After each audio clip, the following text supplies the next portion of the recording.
ذوالفقار علی بھٹو صاحب یقیناً اس قوم کے ہیرو تھے۔ بھٹو صاحب نے 1972 میں پاکستان ایٹمی پروگرام بنایا، جس کی وجہ سے آج ہر پاکستانی پوری دنیا میں سر اٹھا کر جی سکتے ہیں۔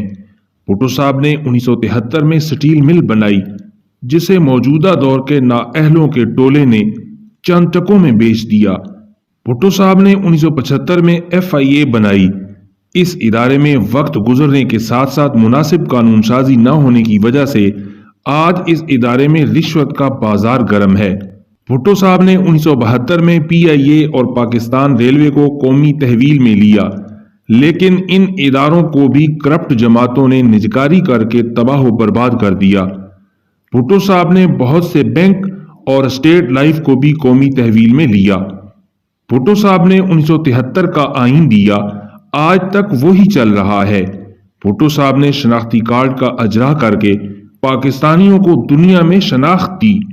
بھٹو صاحب نے اوپن یونیورسٹی بنائی، جہاں ہزاروں نہیں بلکہ لاکھوں فرزندان اسلام اپنی تعلیمی پیاس بجھا رہے ہیں۔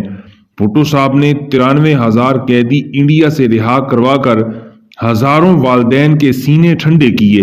بھٹو صاحب نے 1971 میں ہیوی انڈسٹری ٹیکسلا بنائی اور پاکستان کے دفاع کو ناقابل تسخیر کیا۔